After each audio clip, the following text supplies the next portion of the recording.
పెనుగుదురుపాడులో శాసనసభ్యులు ఆనందబాబు ఇంటింటి ప్రచారం. వేమూరు నియోజకవర్గం చుండూరు మండలం పెనుగుదురుపాడు గ్రామంలో 2 ఏళ్ల సుపరిపాలన అభివృద్ధి కార్యక్రమాలను వివరిస్తూ గురువారం గ్రామంలో ఇంటింటి ప్రచారాలు నిర్వహించారు.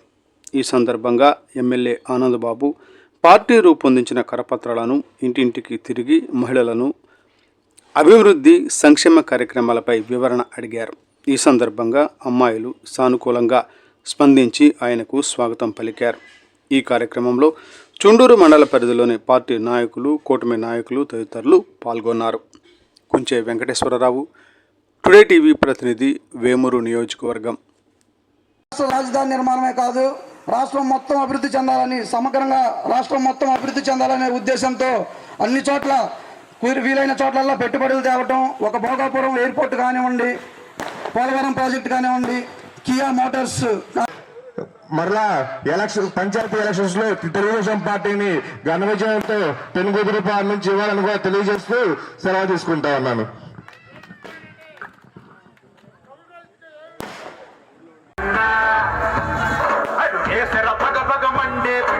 అందరి గుండెల నిండిన వెలుగై అన్న ఆనందన్న చూపుల్లో రాజసము తన మాటే శాసనము అన్నంటే ఒక బలము విన్నట్టే కలకలము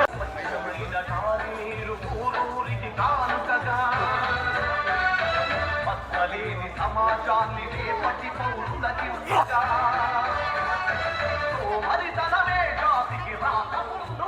అర్థం చేసుకొని ఈ కార్యక్రమాలని ముందుకు తీసుకెళ్ళాలి. ఖచ్చితంగా ఈ గ్రామంలో అనేక కార్యక్రమాలు చేశాం. ఈ సంక్షేమ కార్యక్రమాలు కూడా మీ అందరికీ వేదిక మీద ఉన్న పెద్దలందరూ చెప్పారు. ఏది ఎన్టీఆర్ భరోసా సామాజిక పెన్షన్ల దగ్గర నుంచి తల్లికి వందనం పథకం ద్వారా చదువుకునే పిల్లలందరికీ ఈ 15,000 రూపాయలు ఇచ్చే తల్లికి వందనం స్కీమ్ కింద 525 మంది విద్యార్థులకు ఈ ఒక్క ఊళ్ళోనే 78,75,000 రూపాయలు అందిస్తూ ఉంది పెనుగుదురుపాడులో. ఈ ఊళ్ళో ఉన్న కుటుంబాలు 723 ఉంటే 525 మంది పిల్లలకి 78,75,000 తల్లికి వందనం స్కీమ్ కింద వాళ్ళ ఖాతాల్లో జమ అవుతూ ఉంది. అదేవిధంగా దీపం ఏడాదికి 3 కనెక్షన్ల ద్వారా 370 మంది లబ్ధిదారులకి 11 లక్షల రూపాయలు మీ ఖాతాలకు జమ అవుతూ ఉన్నాయి. అదేవిధంగా ఎన్టీఆర్ భరోసా పెన్షన్లు 310 మందికి 723 ఫ్యామిలీస్ ఉంటే 310 మందికి వస్తుంది. ప్రతి నెల 13,11,000 సంవత్సరానికి 3,14,00,000 ఒక పెన్షన్లకే ఖర్చు పెడుతున్నారు. ఎందుకు చెప్తున్నా అంటే పెన్షన్లు అంటే ఈ గ్రామంలో 3,11,00,000 రాష్ట్ర వ్యాప్తంగా 33,500 కోట్ల రూపాయల పెన్షన్ల మీద ఖర్చు పెడుతున్నటువంటి ఏకైక రాష్ట్రం భారతదేశంలో ఆంధ్రప్రదేశ్ రాష్ట్రం చంద్రబాబు నాయుడు గారి నాయకత్వంలో జరుగుతూ ఉందని చెప్తా ఉన్నా మీకు. అదేవిధంగా రైతాంగానికి సంబంధించి అన్నదాత సుఖీభవ కింద 228 మందికి 31,92,000 ఈ గ్రామంలో మీ ఖాతాలకు జమ అయినాయి అని చెప్పి కూడా తెలియజేస్తున్నాను.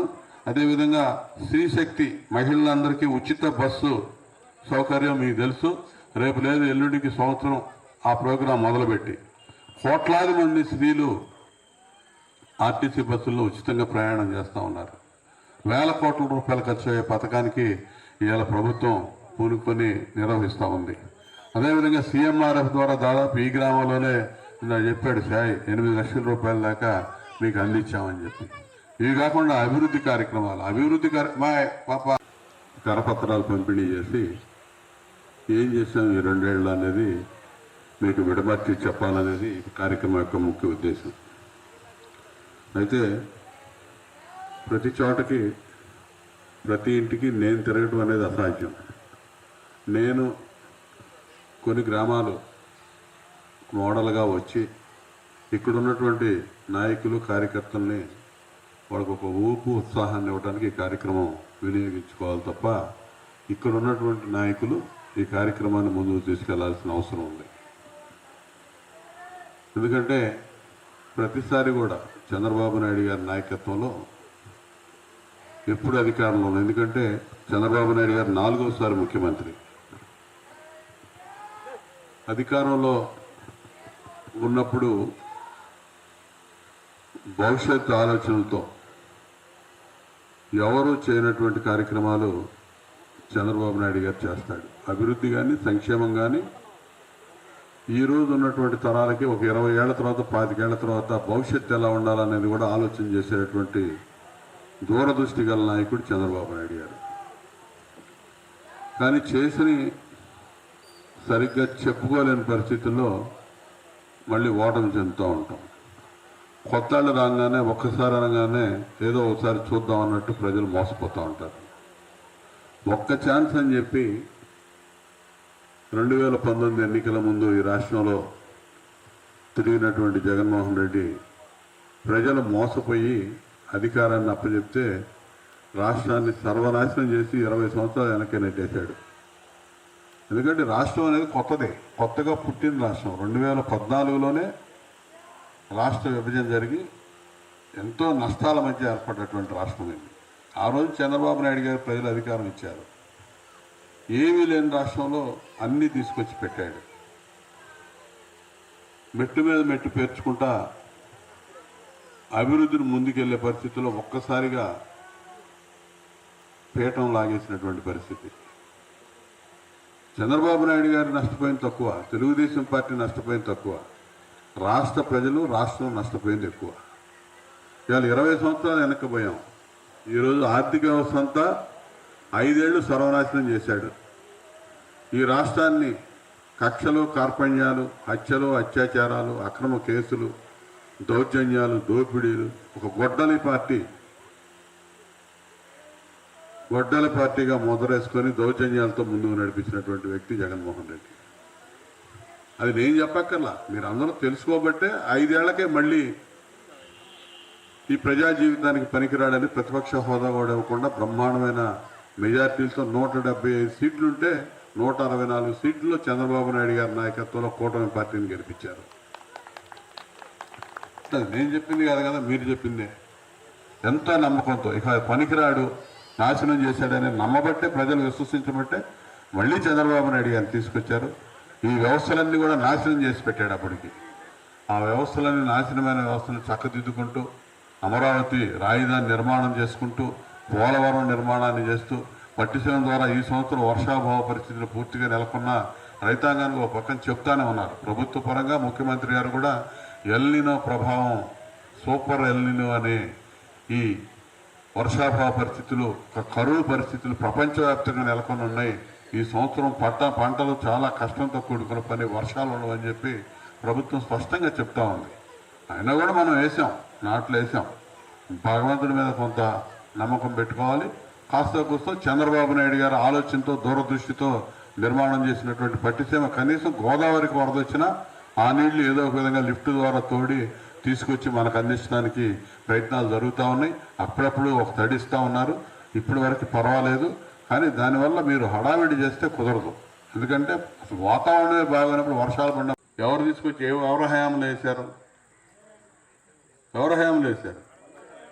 నేను తప్ప 100 మీటర్లు రోడ్డు వేసినట్టు కూడా ఇక్కడ ఈ గ్రామంలో ఎవరు లేరు. అది నేను గర్వంగా చెప్పగలను. 17 రోడ్లు మొత్తం పల్లెలోనే, ఊళ్ళో వేసాం, చిన్నపల్లిలో వేసాం. ప్రతి చోట ఇప్పుడు కూడా ఈ సంవత్సరంలో కూడా 10 లక్షల రూపాయలు సీసీ రోడ్లు పల్లె పండుగ కింద నిర్మాణం చేశాం. ఖచ్చితంగా మిగిలిపోయిన రోడ్లు కూడా ఖచ్చితంగా నిర్మాణం చేస్తాం. ఏ అభివృద్ధి కార్యక్రమం చేయాలన్నా కూడా చిత్తశుద్ధితో పనిచేసేటటువంటి ప్రభుత్వం మన ప్రభుత్వం, మీరు ఎన్నుకున్నటువంటి ప్రభుత్వం అని చెప్పి సందర్భంగా తెలియజేస్తున్నాం. ఈ గ్రామంలో ఏదన్నా మిగిలిపోయిందంటే దీర్ఘకాలిక సమస్యగా మీ ఇంటి స్థలాల గొడవ ఒకటి మిగిలిపోయింది, ఫ్లాట్ల ఇష్యూ. అది కోర్టులో వేసి గొడవలు ఆగిపోతా ఉంది. దాన్ని ఎప్పటికప్పుడే మీరు అడిగినప్పుడల్లా రండి, అది ఎక్కడుందో, ఏ స్టేజ్లో ఉందో నాకు పేపర్లు తీసుకురండి, మాట్లాడదాం అంటాను. కానీ మళ్ళీ తర్వాత మీరెవరు పట్టించుకోరు. అది అట్లా పోతూ ఉంది. అది ఎప్పుడు సమస్య పరిష్కారం అవుతుంది. అదొకటి నేను కూడా స్టడీ చేస్తాను. మీరు ఎవరో విడిగా ఉన్నప్పుడు ఒక రోజు వస్తే నా దగ్గరికి అసలు ఆ పేపర్లు ఎక్కడున్నాయి, ఎవరు చూస్తున్నారు, ఏ లాయర్ గారు ఎవరు ఏంటో చెప్తే అవన్నీ నేను కూడా మాట్లాడి ఎలా చేయాలో ఆలోచన చేస్తాను, ఫాలోఅప్ చేస్తాను. అదేవిధంగా అనేక అభివృద్ధి కార్యక్రమాలు రాబోయే రోజుల్లో కూడా మీరు అందరూ కూడా ఐకమత్యంగా అండగా ఉండండి. మీకు వెన్నంటి పనిచేస్తాం. ఏ అవసరం ఉన్నా మీ అవసరాలు తీర్చడానికి, వ్యక్తిగత అవసరాలు కావచ్చు, ప్రజలకు సంబంధించిన సంక్షేమ కార్యక్రమాలు కావచ్చు, గ్రామ అభివృద్ధికి సంబంధించి కానీ, రైతాంగానికి సంబంధించి ఊరుమ్మడి పనులు కానీ ఏ పని మీకు ఏది అవసరమైనా కూడా ఖచ్చితంగా మీ సొంత మనుషులుగా మీరు అభిమానించేటటువంటి వ్యక్తులుగా మీకోసం ఎప్పుడు నేను అన్నింటి పనిచేస్తానని చెప్పి ఈ సందర్భంగా తెలియజేస్తూ ఈరోజు ఈ ఇంటింటి కార్యక్రమం విజయవంతం చేయడానికి విచ్చేసిన మీ అందరికీ ధన్యవాదాలు తెలియజేస్తూ ఈ కార్యక్రమం నేను ఇంతటితో ముగిస్తున్నాను కానీ నాయకులు దయచేసి